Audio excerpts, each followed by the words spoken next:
할렐루야! 주님의 사랑하시는 성도 여러분, 오늘도 예수님과 함께 동행하는 복된 날 되시기를 주님의 이름으로 축복합니다. 오늘 우리가 함께 보실 주님의 말씀은 요한복음 1장 40절부터 42절까지 말씀입니다. 요한의 말을 듣고 예수를 따르는 두 사람 중에 하나는 시몬 베드로의 형제 안드레라. 그가 먼저 자기의 형제 시몬을 찾아 말하되 우리가 메시아를 만났다 하고, 메시아는 번역하면 그리스도라. 데리고 예수께로 오니 예수께서 보시고 이르시되 내가 요한의 아들 시몬이니 장차 게바라 하리라 하시니라. 게바는 번역하면 베드로라. 아멘. 지금은 초등학교지만 과거에 국민학교를 다녔던 분들 중에는 네모난 비닐 안에 종이 위에 이름을 쓴 이름표를 달고 학교에 등교했던 그런 때를 기억하실 겁니다. 우리가 정식으로 학교를 다니기 시작하면서부터 사람은 어떻게 보면 이전과는 비교할 수 없이 자신의 이름이 많이 불리게 되는 그러한 때가 바로 학교를 다닐 때부터가 아닌가 그렇게 생각합니다. 부모님들이 또는 할아버지 할머니께서 여러 가지 이유로 자녀의 이름들을 지어주셨죠. 오래 살기를 바라는 마음으로 지어주기도 하시고 세상에서 성공하기를 바라는 마음으로 이름을 짓기도 합니다. 그리고 다양한 이유로 이름을 지어주고 그 이름답게 살기를 원하는 것이 아마 이름을 지어주신 부모님 또는 조부모님의 마음이 아닐까 이렇게 생각되는데요. 우리가 오늘 말씀에 보면 메시아를 만났다라는 그 말을 자신의 형제 안드레로부터 베드로가 듣습니다. 그래서 그 말을 듣고 예수님을 찾아갔는데, 예수님을 찾아간 이 시몬에게 예수님께서 다짜고짜 너는 요한의 아들 시몬이니 이제 장차 너는 게바라 이렇게 불리게 될 거다라고 말씀하십니다. 여러분, 왜 예수님은 시몬을 만나자마자 그 이름부터 언급을 하셨을까요? 안드레의 형제였던 시몬에게는 우리가 알고 있는 몇 개의 이름이 이제 있는데, 그 시몬의 원래 이름은 히브리식으로 하자면 시므온입니다. 그런데 그 시므온을 헬라식으로 부르면 시몬이 되는데, 예수님께서 그 시몬에게 그 당시에 많이 썼던 아람어로 반석이라는 뜻의 게바라고 이렇게 이름을 지어 주셨습니다. 아람어로는 게바지만 이 게바를 헬라식으로 부르면 그 뜻이 똑같은 반석인 베드로가 됩니다. 그러니까 베드로도 반석이라고 하는 뜻이 되죠. 우리에게는 더 익숙한 이름인 이 베드로라고 하는 이 이름으로 예수님께서 요한의 아들이었던 시몬에게 그렇게 장차 너는 게바, 베드로라고 이렇게 불리게 된다라고 말씀하셨습니다. 여러분, 이름은 그 사람이 어떤 사람인가, 그래서 그 사람의 정체성을 상징적으로 나타내주는 대표적인 것이 바로 이름입니다. 그래서 우리는 유명한 사람의 이름을 들으면 그 사람이 어떤 사람인가를 알게 되고, 또 너무 유명하거나 너무 악당의 이름과 비슷하면 유명할 때는 괜찮지만 너무 악인, 독재자, 굉장히 흉악범과 이름이 똑같을 때는 사람은 그 사람이 아니지만 그 이름을 싫어하게 되어서 다른 이름으로 개명하는 일들이 종종 있게 됩니다. 그래서 사람들은 자기가 가지고 있는 그 이름처럼 살기 위해서 많은 노력을 합니다. 베드로는 예수님이 자신을 향하여 너는 앞으로 게바, 즉 베드로라고 이렇게 불리게 될 것이다 라는 말을 들었을 때에 그 이름처럼 살고 싶었습니다. 반석처럼 든든한 사람이 되고 싶었고, 반석같이 믿음직한 그런 사람이 되고 싶었습니다. 구약 성경에도 보면 하나님께서 사람의 이름을 바꾸거나 미리 이름을 지어주신 경우가 왕왕 있습니다. 아브라함도 원래는 아브람에서 아브라함으로 바뀌었고, 이삭은 태어나기 전에 하나님께서 주신 이름이고, 야곱은 야곱에서 이스라엘로 이름이 바뀐 사람입니다. 사사기에 등장하는 삼손도 태어나기 전에 하나님이 주신 이름입니다. 그런데 하나님이 주신 이름이면 그 이름대로 살게 되는 걸까요? 예수님이 든든한 반석 같은 인생을 살게 될 것이다 라고 베드로라고 이렇게 부르셨는데 베드로는 그렇게 살지 못했습니다.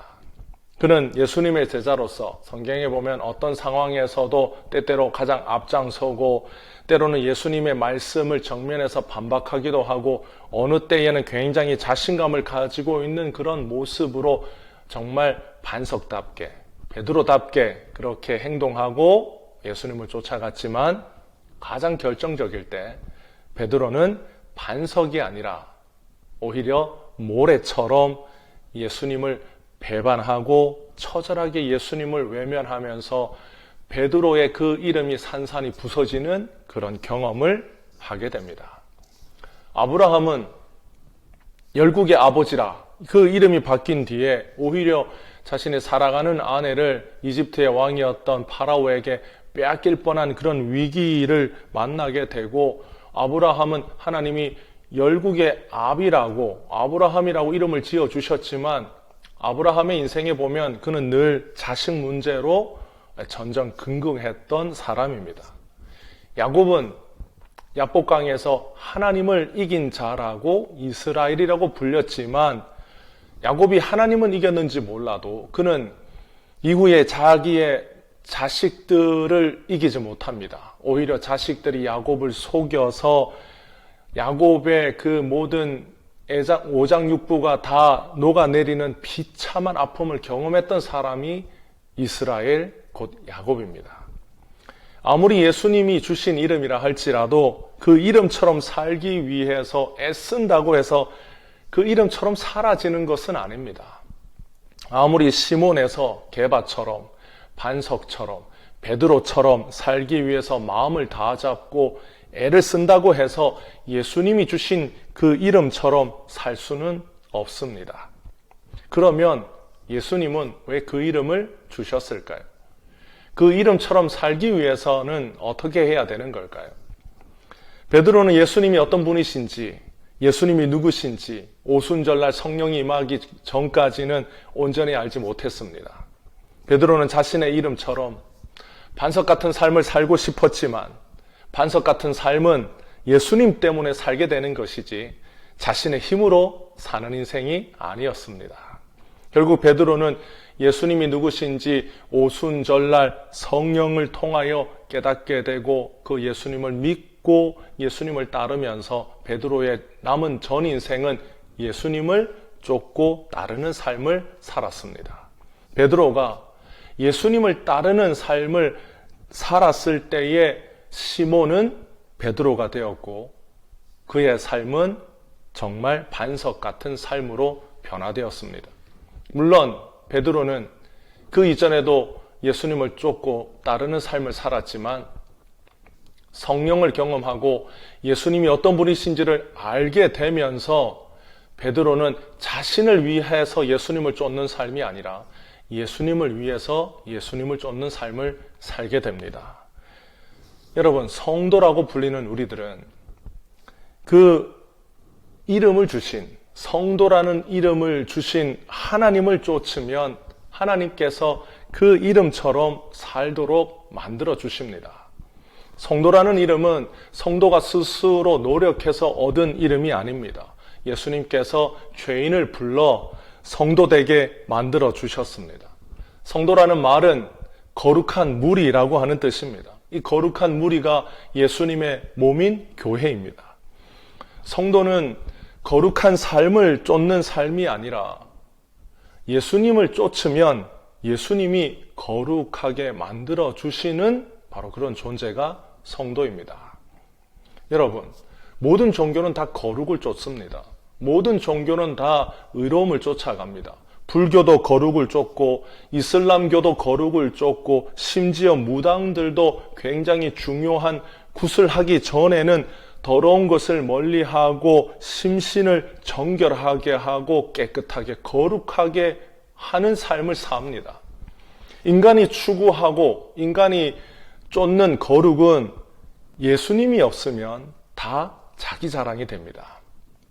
그러나 성도는 예수님을 사랑하고 예수님을 따르는 삶을 살 때에 예수님께서 자신의 의로움으로 성도의 죄와 허물을 날마다 씻어주시기 때문에 성도는 거룩합니다.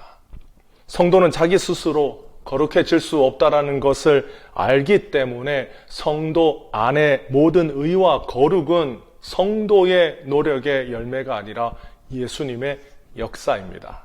그래서 예수님의 역사이기 때문에 예수님께 찬양하고 예수님께 영광을 돌리고 예수님을 높이게 됩니다.